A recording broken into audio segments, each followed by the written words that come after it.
आज हम बात करेंगे सनातन धर्म के सबसे महत्वपूर्ण पीठाधीश्वर और धर्माचार्य शंकराचार्य के बारे में। भगवान शंकराचार्य द्वारा स्थापित पद्धति के इतर कोई पद्धति शंकराचार्य के लिए मान्य नहीं हो सकती है। वर्षों की यह परंपरा किसी सामान्य मठ या मंदिर या पीठ की तरह नहीं है। पीठाधीश्वर शंकराचार्य बनने के लिए बहुत सारा नियम को पालन करना पड़ता है। अगर कोई चारों मठ में से कोई पीठाधीश्वर शंकराचार्य का अगर देह त्याग कर देते हैं तो देह त्याग के बाद कोई भी पीठ का अधिष्ठाता बना दिया जाए, इसमें कोई उत्तराधिकार नहीं चलता। यह अगम निगम के साक्षी भाव का प्रतिनिधित्व है, जिसको किसी उत्तराधिकार या सामान्य परंपरा के रूप में नहीं चलाया जा सकता। शंकराचार्य बनने के बड़े कठोर नियम होते हैं। उन नियमों का पालन और उन अवस्थाओं से निवृत्त हुए बिना कोई स्वयं को इसीलिए शंकराचार्य घोषित कर दे क्योंकि वह उस शंकराचार्य का शिष्य है, यह भगवान आदि शंकराचार्य की पद्धति के विरुद्ध माना जाएगा। मेरी बात को बड़े ध्यान से सुनिए। बड़े कठोर नियम है शंकराचार्य बनने के। उन नियमों का पालन और उन अवस्थाओं से निवृत्त हुए बिना कोई स्वयं को इसीलिए शंकराचार्य घोषित कर दे क्योंकि वह उस शंकराचार्य का शिष्य है, यह भगवान आदि शंकराचार्य की पद्धति के विरुद्ध माना जाता है और माना जाएगा। इस प्रक्रिया और उद्घोषणा को न तो स्वीकार किया जा सकता है, न ही उपेक्षित दृष्टि से चुप रहकर चलने देने की अवस्था उचित है। यह सनातन संस्कृति और इसकी महान परंपरा के अस्तित्व का प्रश्न है, जिस पर समाज के संतानजीवी और गंभीर महानुभावों को अवश्य सोचना भी होगा। यानी अगर आप शंकराचार्य के शिष्य हैं तो आप खुद से शंकराचार्य नहीं बन सकते हैं, यह नियम के विरुद्ध माना जाएगा। शंकराचार्य का उत्तराधिकारी या उनका शिष्य शंकराचार्य नहीं बन सकता है। इस पर एक नियम बना हुआ है, इस नियम को जान लीजिए। भारत की सनातन भूमि आज किसी ईसाई या मुगल के अधीन नहीं है कि चुपचाप परिस्थिति का हवाला देकर जो भी अनैतिक हो उसको देखते रहें। आज भारत विश्वगुरु बन रहा है, जिसकी नींव में हमारी सनातन विरासत है, इसलिए तटस्थ होकर तमाशा देखने के समय तो बिल्कुल भी नहीं है।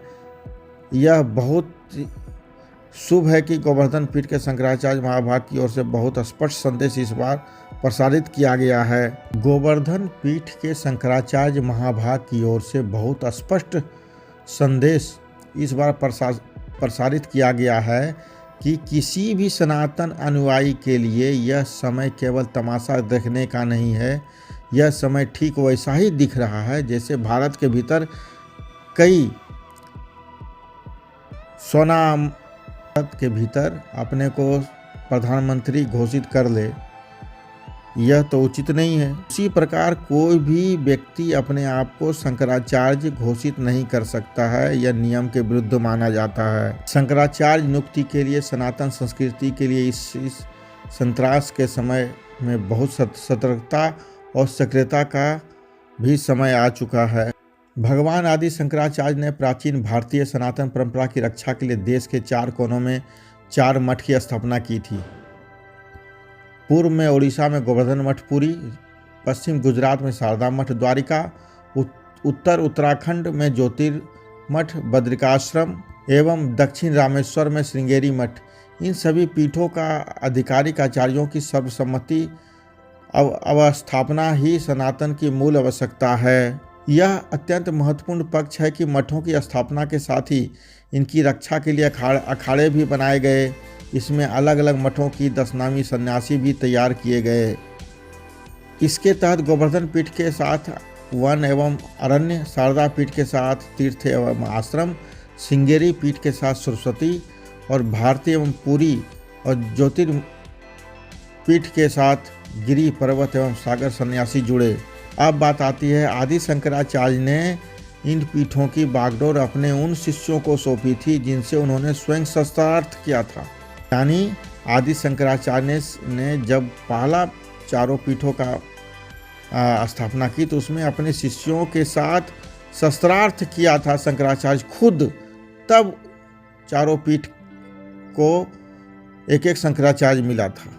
शंकराचार्य ने इन पीठों की स्थापना कर गोवर्धन पीठ पर पद्म पदाचार्य, श्रृंगेरी पीठ पर हस्तामलाकाचार्य और शारदा पीठ पर सुरेश्वराचार्य एवं ज्योतिर्पीठ पर त्रोटकाचार्य को बैठाया था। उसके बाद से यह परंपरा लगातार कायम रही। इन पीठों की स्थापना के काफ़ी दिनों के बाद तक शंकराचार्य द्वारा स्थापित 10 नामी अखाड़े के प्रमुख एवं उनके आचार्य महामंडलेश्वर इन मठों के शंकराचार्य का चयन करते रहे थे। लेकिन बाद में यह परंपरा टूट गई। मठों के शंकराचार्य स्वयं ही अपने उत्तराधिकारी के नाम की घोषणा करने लगे, जो आदि शंकराचार्य के नियमों के विरुद्ध है। कई ने अपनी वसीयत में उत्तराधिकारी का भी उल्लेख कर दिया है। उनके ब्रह्मलीन होने के बाद शंकराचार्य पद को लेकर विवाद होने लगा। कई नए पीठ स्थापित हो गए और कई ने अपने को स्वयं शंकराचार्य घोषित कर लिया। विवाद न्यायालय में पहुंचने लगे और कोर्ट को भी इसमें हस्तक्षेप करना पड़ा। अब मेरी बात को ध्यान से सुनिए। शंकराचार्य पद के लिए चयन की वैधानिक पद्धति क्या है? भगवान शंकराचार्य द्वारा रचित मठामन्याय के अनुसार शंकराचार्य बनने के लिए सन्यासी होना आवश्यक है। इस शंकराचार्य ने मठामन्याय नामक एक पुस्तक में शंकराचार्य बनने की सारी नियम, कानून और संविधान को लिख चुके हैं। बात आती है कि भगवान शंकराचार्य द्वारा रचित मठामन्याय के अनुसार शंकराचार्य बनने के लिए सन्यासी होना आवश्यक है। सन्यासी बनने के लिए गृहस्थ जीवन का त्याग, मुंडन, पूर्वजों का श्राद्ध, अपना पिंडदान, गेरुआ वस्त्र, विभूति, रुद्राक्ष की माला को धारण करना आवश्यक होगा। शंकराचार्य बनने के लिए ब्राह्मण होना अनिवार्य है।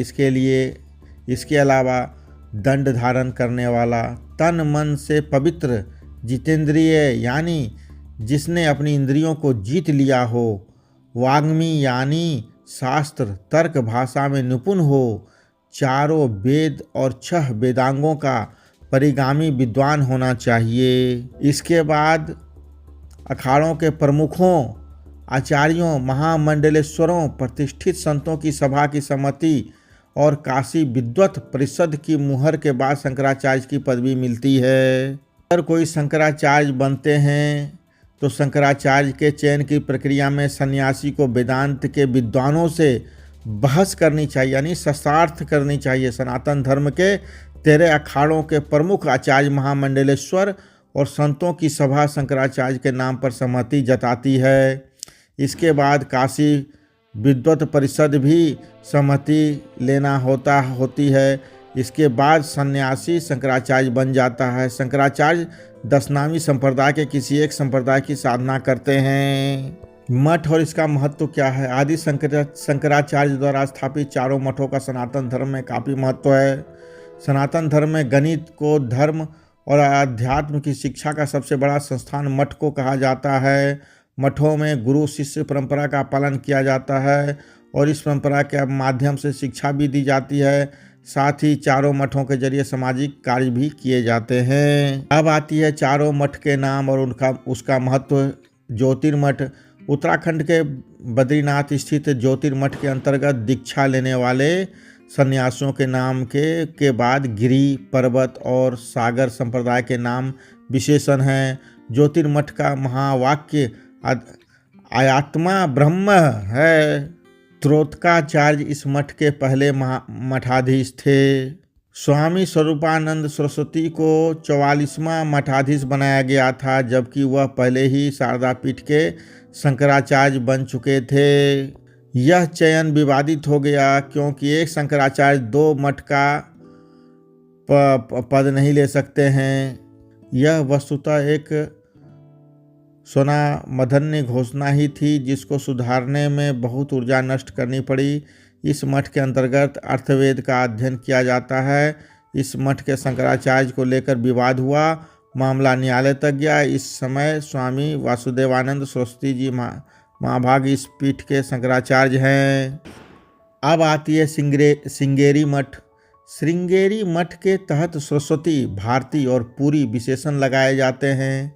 दक्षिण भारत के चिकमंगलूर में श्रृंगेरी मठ है। इस मठ का महावाक्य अहम ब्रह्मास्मि है।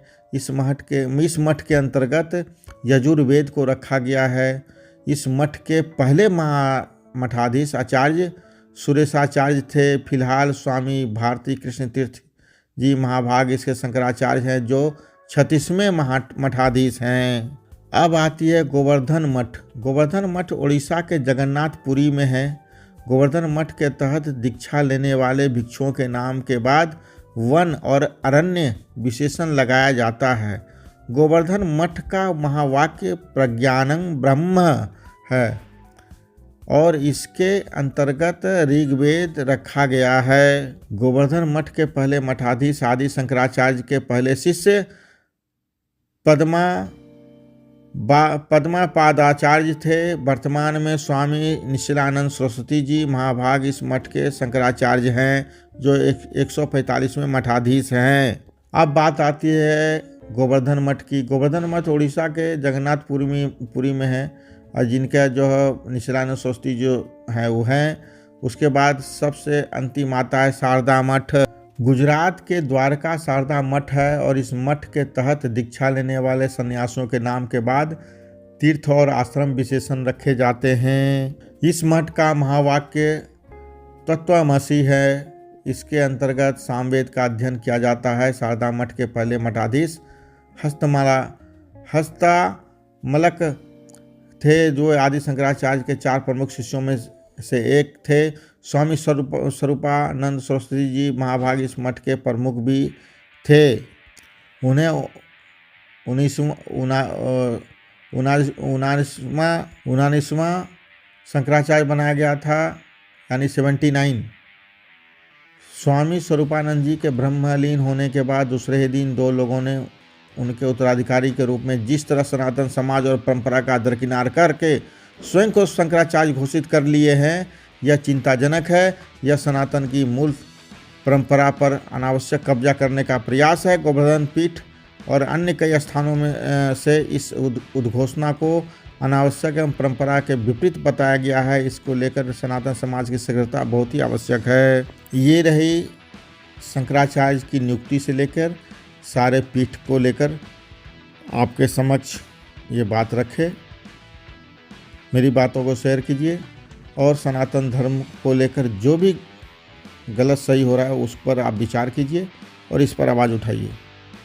जय श्री राम, हर हर महादेव, जय प्रयागराज, जय कुंभ।